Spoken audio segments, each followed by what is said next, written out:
Caros camaradas, distintos convidados, minhas senhoras e meus senhores, tenho a honra de convidar o camarada presidente João Manuel Gonçalves Lourenço a proferir o discurso de abertura do 7º Congresso Extraordinário do MPLA.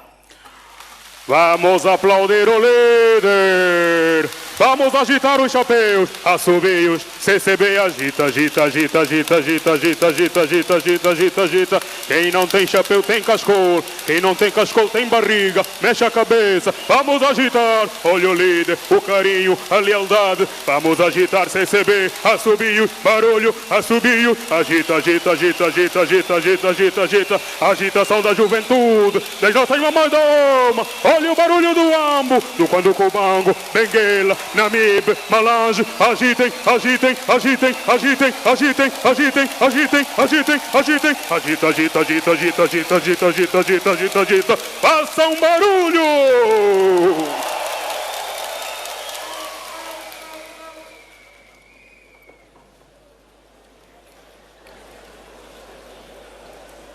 Camaradas do Presídio, camaradas delegados ao 7º Congresso Extraordinário do Partido, camaradas militantes, amigos e simpatizantes do Partido, camarada Maria Eugênia Neto,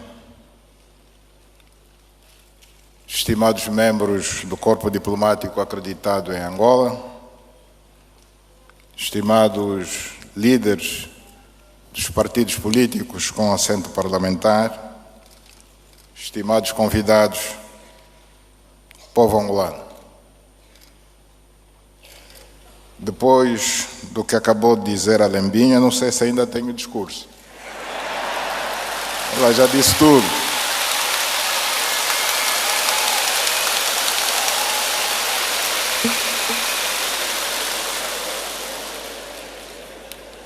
Caros camaradas, o MPLA, maior força política nacional, vencedora das eleições gerais de agosto de 2017, com uma maioria qualificada no Parlamento, realiza hoje o seu 7º Congresso Extraordinário num ambiente de paz e de concórdia nacional, tendo, contudo, grandes desafios por enfrentar e superar. Gostaríamos imenso de ter entre nós a presença do camarada José Eduardo dos Santos, que ao longo de 39 anos conduziu o MPLA nos momentos bons e maus e hoje é o presidente emérito do nosso partido.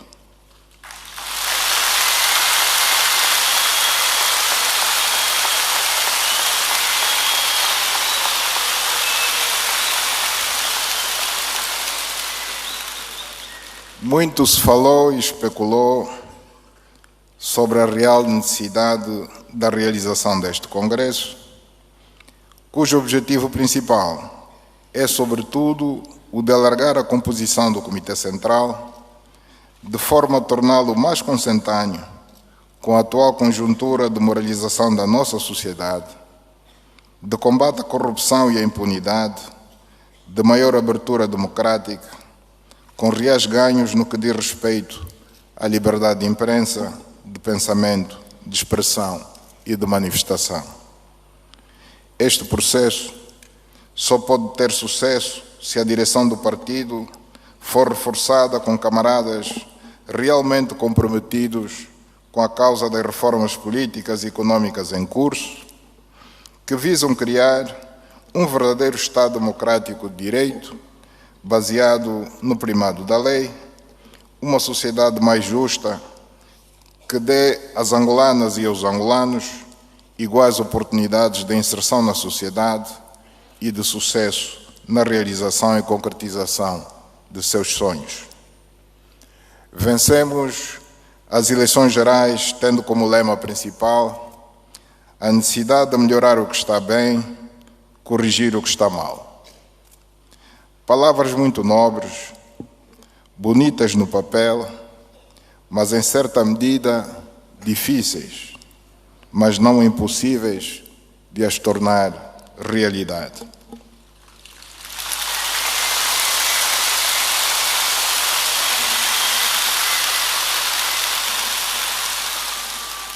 No que diz respeito ao corrigir o que está mal, uma coisa é dizer, é a manifestação de uma intenção. Outra coisa é ter a verticalidade moral, a coragem de o fazer realmente sem ceder a pressões, chantagem ou mesmo ameaças.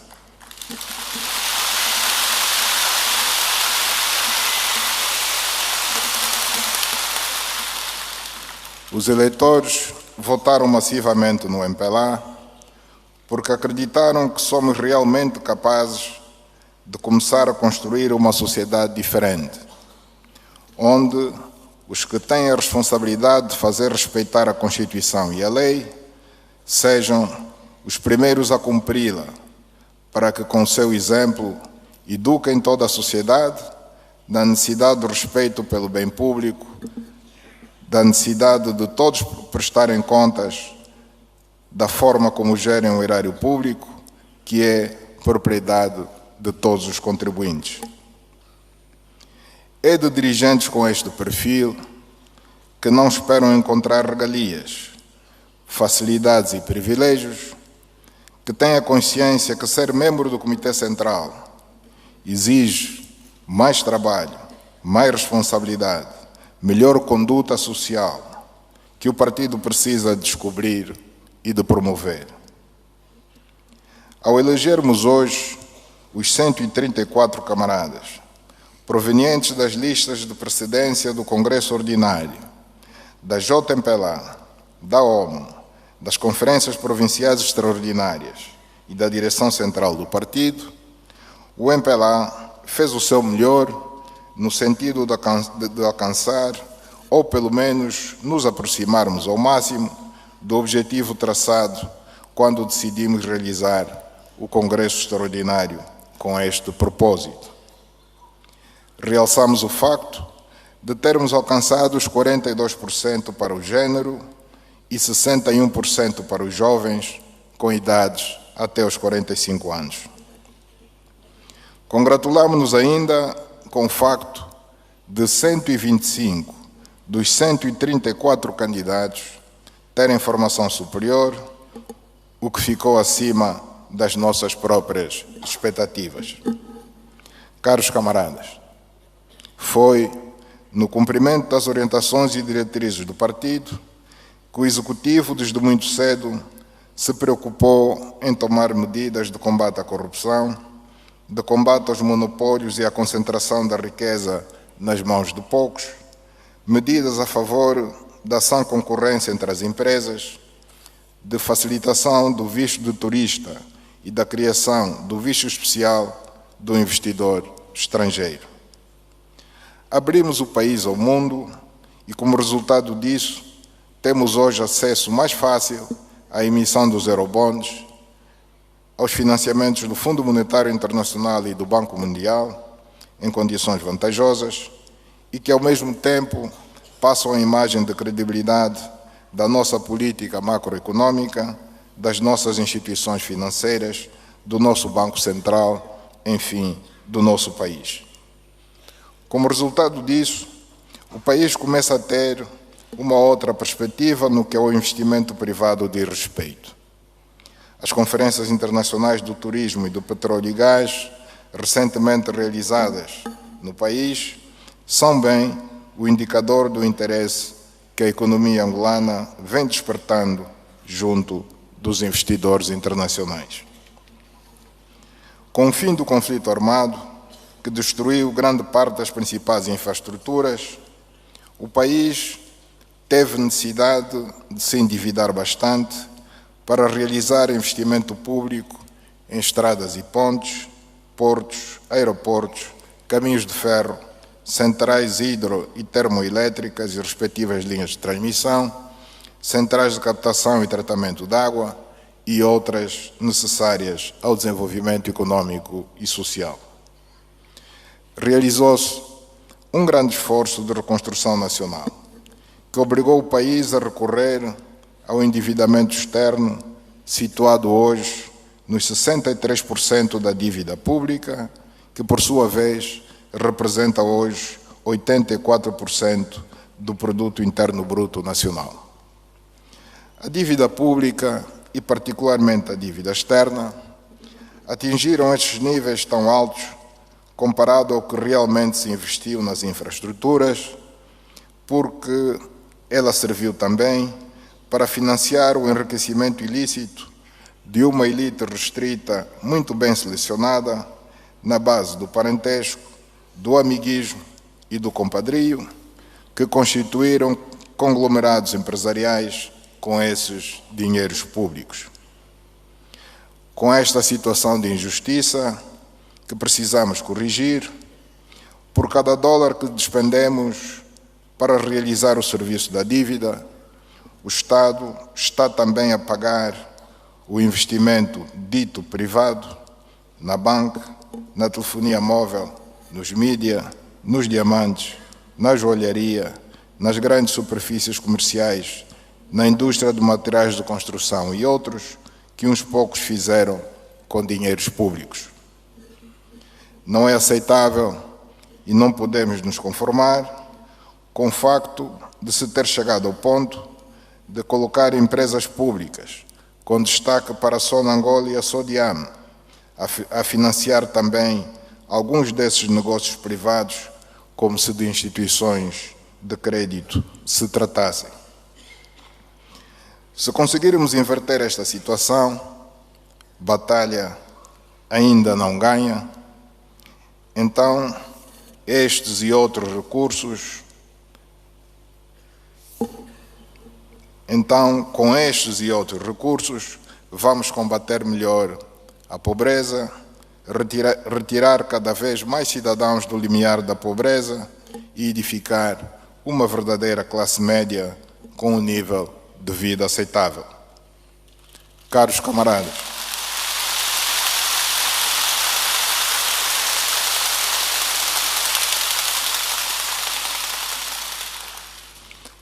camaradas, para fazer os investimentos públicos em infraestruturas e atender o setor social como a educação,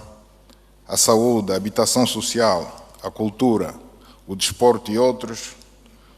o Estado conta sobretudo com uma fonte privilegiada de receitas,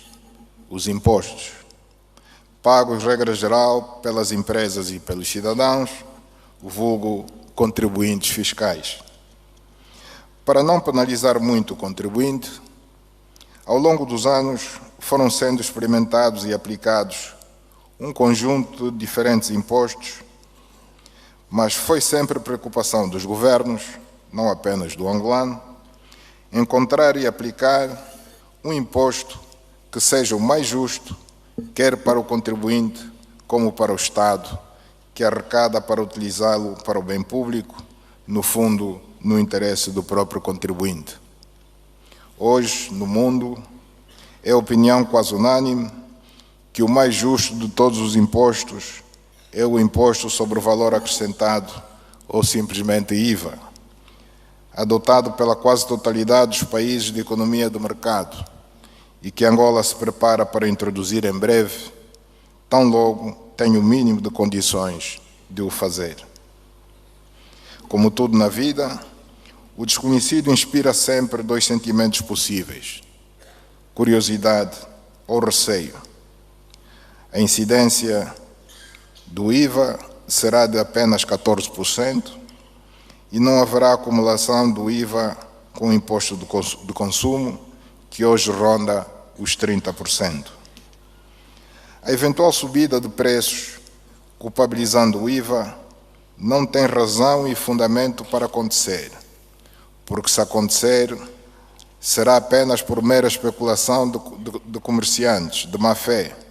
com relação aos quais as instituições de defesa do consumidor devem ficar atentas.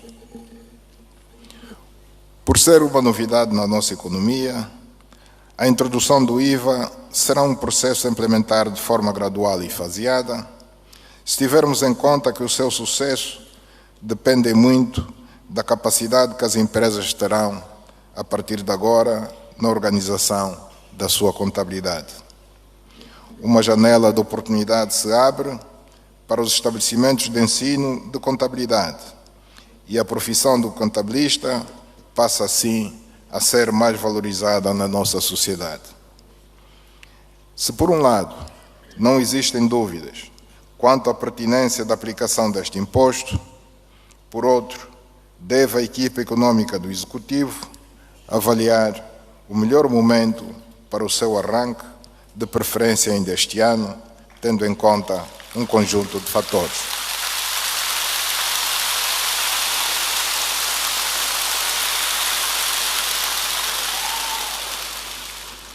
Caros camaradas delegados, estimados convidados,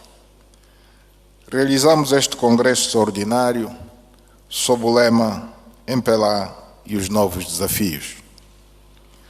O maior desafio é, sem sombra de dúvidas, o do aumento da produção interna, o da diversificação da nossa economia, tornando-a cada vez menos dependente das receitas da exportação do crudo. Trabalhamos para o aumento significativo da produção nacional de bens e de serviços, com vista a alcançar a autossuficiência em bens de consumo de primeira necessidade, reduzindo a importação e aumentando a exportação e, com isso, a arrecadação de divisas. Para o êxito deste programa ambicioso e desafiante, a que chamamos de PRODESI, Programa de Apoio à Produção, Diversificação das Exportações e Substituição das Importações,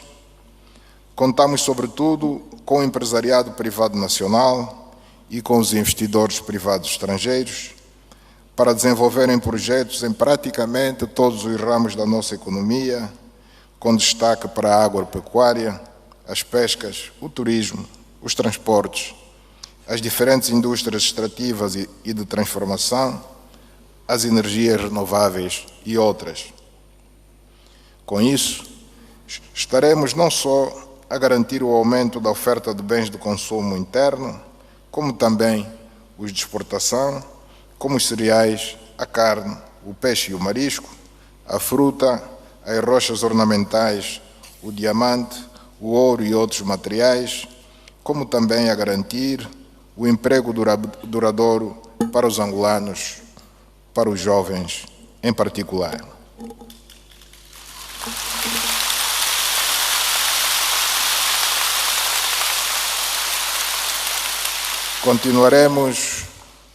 Continuaremos a trabalhar de forma permanente com as associações empresariais angolanas para, em conjunto, encontrarmos as melhores políticas que o Executivo deve tomar, que contribuam para o fortalecimento e crescimento do empresariado nacional e garantam o fomento da produção interna e do emprego. Caros camaradas, o conflito armado que se abateu sobre o país ao longo de algumas décadas, embora tenha definitivamente terminado já há 17 anos, constitui a principal causa do massivo êxodo rural das populações para os grandes centros urbanos, sobretudo do litoral, mas não só. É verdade que a excessiva concentração do poder central na tomada das decisões administrativas, até das mais elementares, a partir da capital, Luanda, contribuíram também de forma negativa para o abandono a que o interior do nosso país está hoje, em certa medida, votado. Constitui, por isso, um grande desafio para a nação, para além da implementação do poder autárquico, quando haver legislação que o suporte, o resgate da vida dos municípios, de forma a estancar o êxodo crescente das populações, através da criação de melhores condições sociais, oferta de emprego, saúde, educação, mobilidade, água e energia, entre outros atrativos. Com este propósito, o Executivo lançará ainda este mês o chamado PIM, Programa Integrado de Intervenção dos Municípios, cujos contornos mais detalhados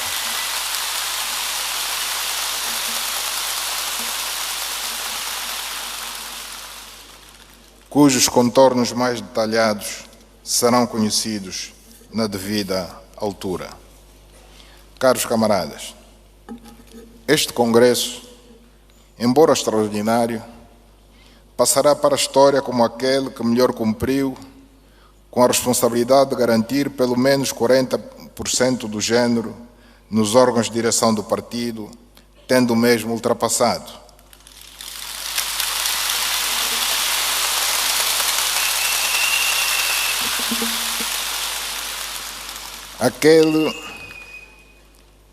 Aquele que mais rejuvenesceu a sua direção, aquele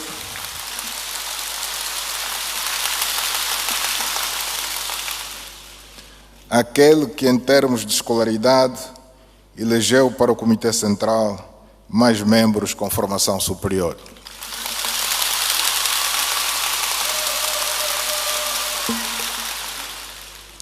Este mesmo Congresso é ainda o que definiu a necessidade imperativa do fomento da produção interna e das exportações, o fomento do emprego, o resgate da vida dos municípios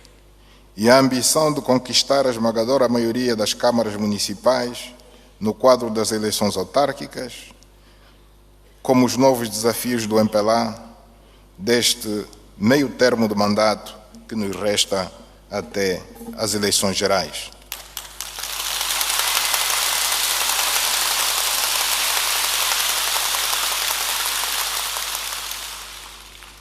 É caso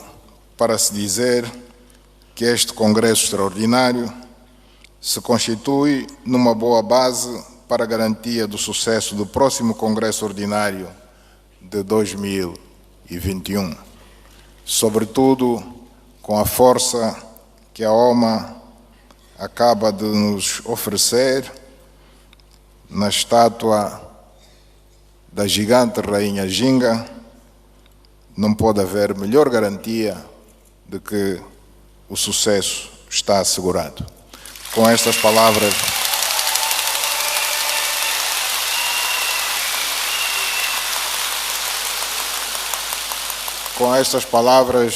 declaro aberto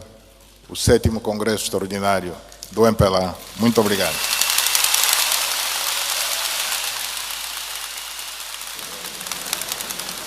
Viva o MPLA! Viva o MPLA! Viva o camarada!